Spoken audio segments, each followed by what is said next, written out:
चलें। वही ना, मेरा तो as a long term business लेके चलने का मूड है ना ठीक है। इसको, अच्छा, इसलिए कह रहा सबसे था। पहले तो हम कोई भी आइटम करते हैं तो हमें ऑलरेडी पता है कि दो ही ऑप्शंस होते हैं कोई भी आइटम करनी है, तो एक तो ब्रांडेड का है। ब्रांडेड में ये होगा कि आप ब्रांड अप्रूवल लेंगे, आपके पास कंपनी होनी चाहिए। कंपनी की बेस पे ही ब्रांड अप्रूवल मिलता है, कंपनी डिटेल्स की बेस पे। आप एज एन इंडिविजुअल, आपकी ये सिंपल zoheb@gmail.com होती है, इससे आप ब्रांड को ईमेल करते हैं, ब्रांड आपको रिप्लाई भी नहीं करते। ठीक है, आपकी प्रोफेशनल ईमेल होती है, बिजनेस वेबसाइट वगैरह बनी होती है, आप ईमेल करते हैं, उसमें भी से भी 100 में से दो तीन ब्रांड्स होते हैं जो रिप्लाई करते हैं। ठीक है। फिर उनकी अच्छी खासी ऑर्डर क्वांटिटी की जो है वो MOQ, मिनिमम ऑर्डर क्वांटिटी की उनकी जो है वो डिमांड होती है ब्रांड की अप्रूवल देने के लिए। ठीक है, वो कह सकते हैं $1000, $2000, वो ब्रांड जितना बड़ा ब्रांड है उतनी बड़ी इन्वेंट्री की डिमांड करेगा। आप अगर कोई ब्रांडेड आइटम करना चाहते हैं, फॉर एग्जांपल ये आइटम है, ये ब्रांडेड है, आप कहते हो कि इसमें सेल्स अच्छी हैं, इसमें जो है इसी ब्रांड के नाम से मैं बेचना शुरू कर दूं। ठीक है। तो आप ब्रांड से जाहिर सी बात है इन्वेंट्री लोगे, उससे नहीं लोगे, आप लिस्टिंग करोगे, आप ब्रांड का नाम ऐड करोगे, ब्रांड आपको कॉपीराइट भेजेगा। ठीक है। वैरो की वायलेशन होगी, वेरीफाइड राइट्स ओनर वायलेशन, तो आपकी लिस्टिंग उड़ाई जाएगी। अगर आपका अकाउंट पुराना है तो, अगर अकाउंट न्यू है तो रेस्ट्रिक्शन लगाई जाएगी, या आपको वार्निंग दी जाएगी। ठीक है, अगर आप लकी हैं तो। नहीं तो ज़्यादा चांसेस है रेस्ट्रिक्शन दी जाएगी आपको कि आपने ब्रांड की परमिशन के बिना उसकी आइटम सेल की है। तो ब्रांड के लिए तो आपको पता है कंपनी अकाउंट हो। ठीक है, आप कंपनी आपकी फॉर एग्जांपल USA या UK जहाँ पे भी आपके लिए सूटेबल है, वहाँ पे आपकी कंपनी होती है, बिजनेस ईमेल होती है, आपके ब्रांड की वेबसाइट होती है या आपकी कंपनी की वेबसाइट होती है। तब आप ब्रांड को अप्रोच करते हो, तब ज़्यादा चांसेस होते हैं कि ब्रांड आपकी बात सुने, और उसके बाद भी उस पर जो मेन चीज़ होती है वो MOQ की जो डिमांड होती है ब्रांड की तरफ से, कि इतनी मिनिमम ऑर्डर क्वांटिटी या इतनी आपने बजट के अकॉर्डिंगली $1000, $2000 या $3000, इतना तो मिनिमम सामान आप उठाएंगे तब अप्रूवल होगा हमारी तरफ से कि आप हमारी आइटम सेल कर सको। ये तो हो गया होल सेल प्रॉपर। ठीक है, इसमें आप बिजनेस और ब्रांड के साथ जाते हो। अब सेकंड ऑप्शन है कि हम ये अनब्रांडेड आइटम, जैसे ये अनब्रांडेड आइटम है, इस पे 1785 सेल्स हैं। ठीक है, इसको अगर हम करना चाहें, ठीक है, तो ये अनब्रांडेड है। अब इस पे हमें कंपनी अकाउंट वगैरह की जरूरत नहीं है, इसके लिए प्रोसेस डिफरेंट होगा, क्योंकि ये अनब्रांडेड आइटम है तो इसकी हमें सोर्सिंग करनी पड़ेगी। सिंपली ज़्यादा जो बेहतर चांस है वो अलीबाबा का ही है। ठीक है, इसको सिंपली आपने कोई भी आइटम देखी इस तरह की, जैसे मैंने ये सर्च की हुई, ये किचन एड मिक्सर पूरी मैंने ये वो जो कहते हैं कैटेगरी सर्च की पूरी, उसके अंदर ये टॉप पे आ रही थी आइटम। मैंने सिंपली इसका क्या किया, इसको ओपन किया, इसकी इमेज को मैंने कॉपी किया, ये कॉपी इमेज किया, ठीक है, कोई भी ईबे की हो सकती है वो आपके पास आइटम, और इसको जाके मैंने यहाँ पे कंट्रोल V करके यहाँ पे सर्च कर लिया, सर्च सर्च बाय इमेज। अब यहाँ पे ये सारी आइटम्स आ गई मेरे पास। ठीक है। अब इसके लिए भी आपको डिलीवर टू क्या करना पड़ेगा, डिलीवर टू आपको US, और यहाँ पे एक जिप कोड डालना होगा US की मेन स्टेट्स में से, जैसे टेक्सास है, फ्लोरिडा है, कैलिफोर्निया है, या आप न्यूयॉर्क, न्यूयॉर्क। इन जैसी ये अभी तो मैंने न्यूयॉर्क का डाला हुआ है, तो आप इन मेन स्टेट्स का, ठीक है, इनमें से किसी एक स्टेट का यहाँ पे डालोगे, जिससे आपको आइडिया होगा कि ये आपको शिपिंग टाइम कितना देगा और शिपिंग पे फ़ी कितनी लेगा आपसे। और इस पे मेन चीज़ देखने वाली है मिनिमम ऑर्डर। 100 पीसेज का आप मिनिमम ऑर्डर कर सकते हैं इस सेलर से। अब ये आइटम कितने की सोल्ड हो रही है, 12.49 की। ठीक है, 12.49 की, और इधर कितने की है, $2.6 की। ठीक है, अगर आप 100 पीसेज उठाते हो इस सेलर से तो। अब इसके अलावा इससे कम ज़्यादा प्राइस वाले भी हो सकते हैं, ये 1 पीस दे रहा है लेकिन $10 to $20। ठीक है, $1 वन आइटम पे। अब जितने भी हैं वो ज़्यादातर मिनिमम 100 की क्वांटिटी रख ले हैं जिनके पास। अब ये उससे भी आगे निकल गया है। इसका क्या है, $3 है और 500 पीसेज, हालांकि 500 पीसेज 100 पीसेज वाला 2.60 पे है। तो सबसे बेहतर मुझे जो लग रहा है वो ये लग रहा है। ठीक है। और इस पे हम नीचे देख भी सकते हैं कोई अगर इसके बारे में रिव्यूज़ वगैरह हैं। ठीक है, product of very good quality. ठीक है, क्वालिटी के रेलिवेंट इसके 5 आउट ऑफ 5 ही रेटिंग्स चल रही हैं, मतलब रेटिंग इसकी अच्छी है। सर्विस 5/5, शिपिंग 4/5, क्वालिटी, क्वालिटी में रेटिंग उसकी फुल है। ठीक है, और इसको रिव्यूज़ भी मिले हुए हैं, दैट मीन्स के सेलर या प्रोडक्ट ओवरऑल सारी चीज़ें ठीक हैं। अब सोर्सिंग करते हुए ये चीज़ें लाजमी देखनी होती हैं। अब उसके बाद ये शिपिंग फ़ी जो है, शिपिंग फ़ी इस पे बहुत ज़्यादा है। 100 पीसेज पे ये शिपिंग फ़ी होगी तो ये बहुत ज़्यादा है। इसको मुझे एड्रेस कोई देना होगा। वैसे तो इससे हम चेक भी कर सकते हैं, शिपिंग देखते हैं शिपिंग कहाँ की कर रहा है। $2400 नॉर्मल शिपिंग है ये 100 पीसेज की। $24 पर पीस, ये तो हमारे मतलब किसी हिसाब से हमारी समझ में नहीं आती। US, अब यही चीज़ मेन देखनी पड़ेगी कि कौन सा सेलर है जो हमें कुछ रीज़नेबल दे रहा है शिपिंग। ये $2600 दे रहा है, इसमें शिपिंग जो है, शिपिंग का कोई फ़िल्टर हमें चेक करना होगा। शिपिंग का फ़िल्टर इन्होंने कोई नहीं दिया हुआ, तो ये मैनुअली हमें इसी तरह ही इसको चेक करना पड़ेगा। 2100, ये भी बहुत ज़्यादा है शिपिंग, समझ से बाहर है। वैसे हम इनसे बात भी कर सकते हैं चैट करके। ठीक है, हम इनसे बात कर सकते हैं कि हमें ये हमारा बिजनेस मॉडल है और इसके लिए हमें चाहिए, हम ऑर्डर प्लेस करना चाहते हैं, शिपिंग क्या होगी, या हम ये भी कर सकते हैं। ये है शिपिंग फ़ी इसने दी हुई है जी, लेकिन इस पे टाइम बहुत ज़्यादा ले रहा है। अब ये आपके सामने है, 46 डेज ले रहा है, लेकिन 31 पीसेज मिनिमम दे रहा है, और 31 पीसेज पे $26 हैं। लाइक $1 से भी कम है हर पीस पे। तो ये थोड़ा बेहतर ऑप्शन है। अगर इस पे हम 31 या 50 के अराउंड हम ऑर्डर करते हैं इससे पीसेस, बल्कि 300 तक तो 31 पीसेस। और अगर हम इसको फॉर एग्जांपल चेंज करें, ये सर्विस ठीक है, नहीं ये सर्विस बेस है, सर्विस बेस को सैम्पल प्राइस $14 है। 300 31 से 309 तक तो इसकी प्राइस यही रहेगी, लेकिन 31 पीसेज पे ये पेमेंट दे रहा है ये। शिपिंग चार्जेस मेन, इसमें शिपिंग चार्जेस का इशू होगा। ठीक है, अगर 31 पीसेज हम इसके मंगवाते हैं इस आइटम के, तो ये आइटम हमें तकरीबन तकरीबन इतने की पड़ जाएगी, $4 या $4.50 की इतने की पड़ जाएगी। अब नेक्स्ट इस पे क्या प्रोसेस होगा। अब ये आइटम यहाँ से आप ऑर्डर करेंगे और आप एड्रेस देंगे इसको यूएस में, जो आपके पास वेयर हाउस, या यूएस या यूके जहाँ पे भी आप कर रहे हैं, ठीक है, वहाँ के वेयर हाउस का एड्रेस देंगे आप इसको, इस चाइनीज़ सेलर को।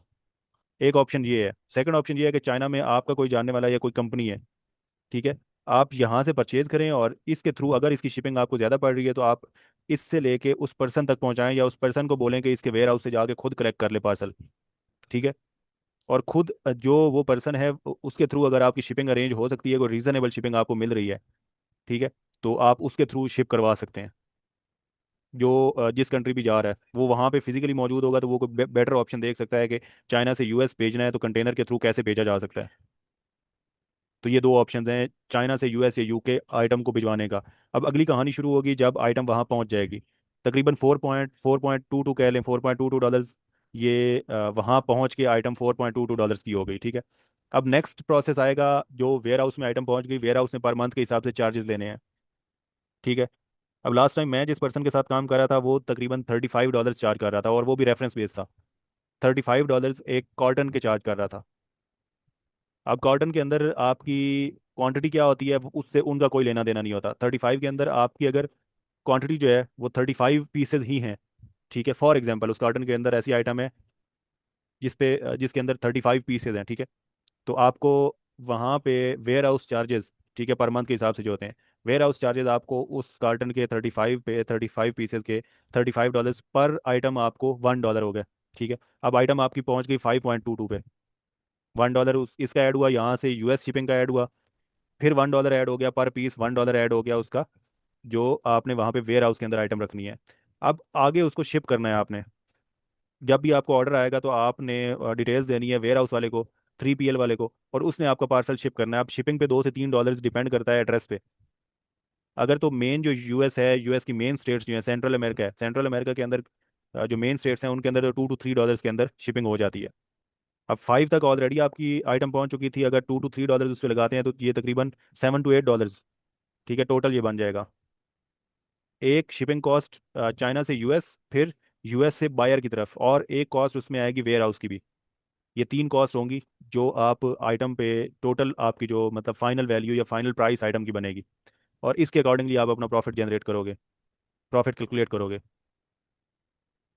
अब इसके लिए एक तो बात आ गई वेयर हाउस। वेयर हाउस आप अगर आपका कोई फ्रेंड्स एंड फैमिली में से मौजूद है, एक ऑप्शन तो ये है कि आप उसके घर पे रखवा सकते हो और वो आपका पार्सल शिप करेगा। लेकिन ज़्यादातर जो यहाँ से गए हुए लोग होते हैं वो करते नहीं है ऐसा।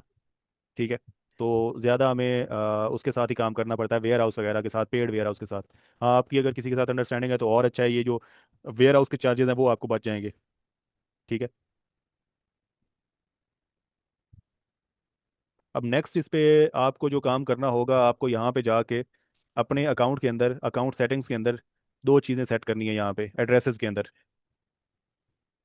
अब अगर आपके पास वेयर हाउस होता है, एक तो शिप फ्रॉम एड्रेस होगा, एडिट करेंगे आप शिप फ्रॉम एड्रेस, आप यहाँ पे आप इसका देंगे ship from address, continue with Google. I don't know मैंने ये लॉगिन कौन सा किया हुआ अकाउंट, ये हो सकता है।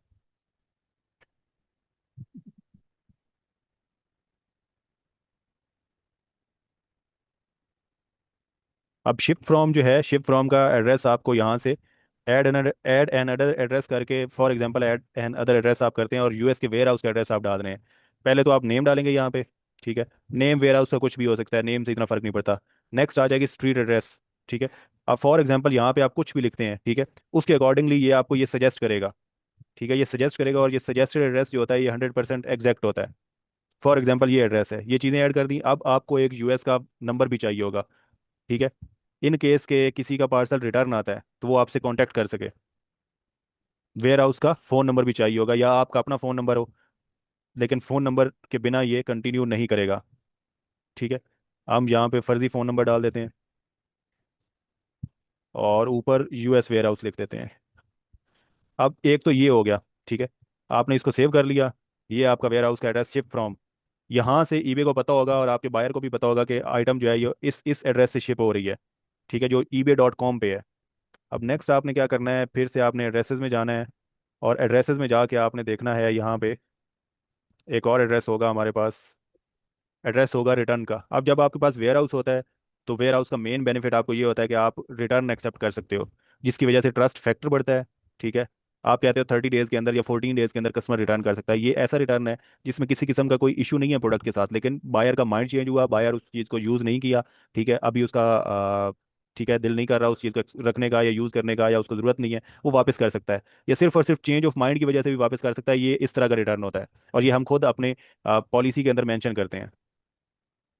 जो हमारी रिटर्न पॉलिसी होती है उसके अंदर हम खुद मेंशन करते हैं। नॉर्मली ड्रॉप शिपिंग के अंदर हम इसको बंद रखते हैं, जो रिटर्न्स होते हैं, और जिनका फिर हमें ये नुकसान होता है कि ट्रस्ट नहीं बनता कस्टमर का।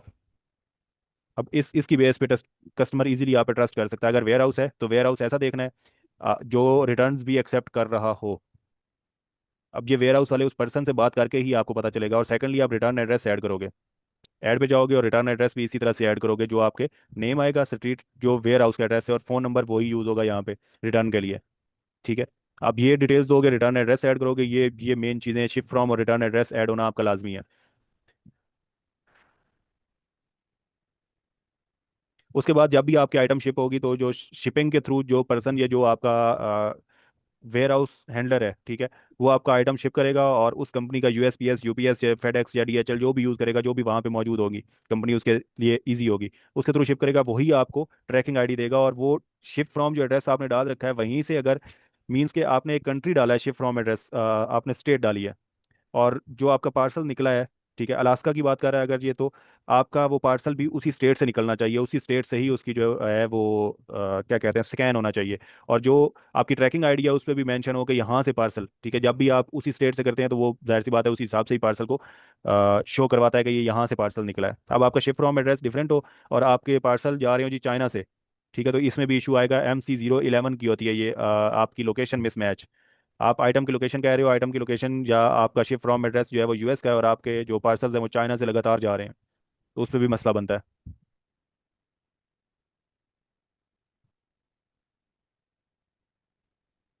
अब ये सारी चीज़ें होती हैं जो हमें देखनी होती हैं। और एक और चीज़ आप जो कर सकते हो यहाँ पे, आप आइटम आइटम के इस पे जाके यहाँ पे हमारे पास WA,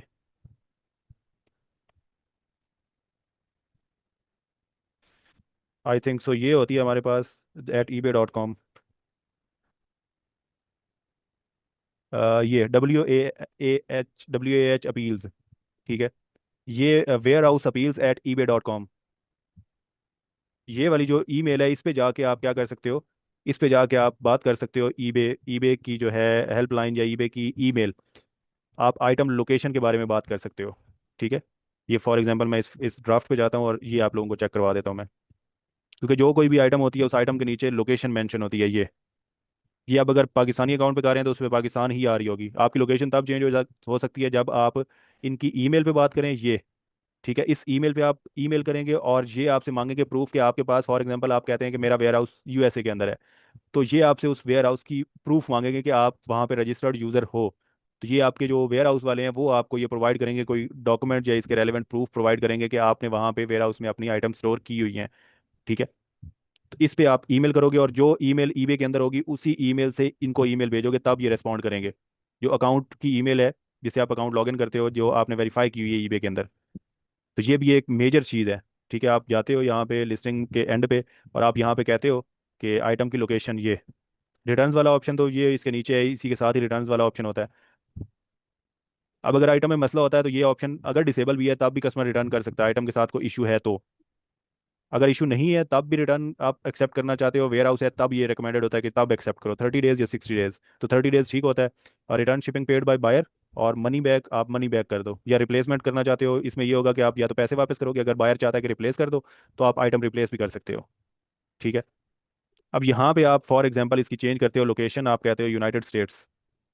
यूनाइटेड स्टेट्स, या इसमें हम नीचे यहाँ पे ऐड करते हैं, इस पे तो ऑप्शन भी नहीं दे रहा हमें पाकिस्तानी अकाउंट पे।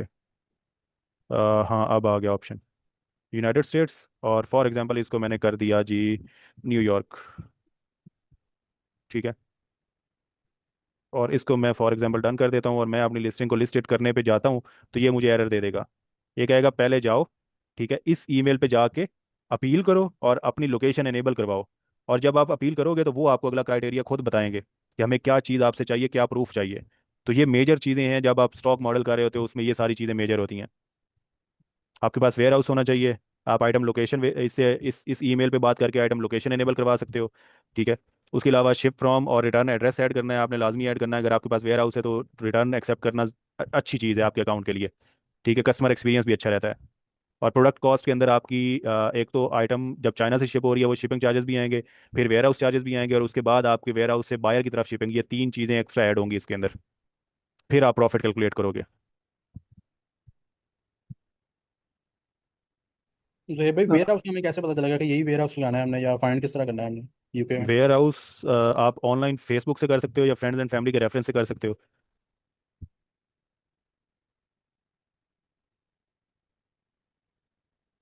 तो 3PL के नाम से आप सर्विस सर्च करते हो फेसबुक पे तो वहाँ पे भी मिल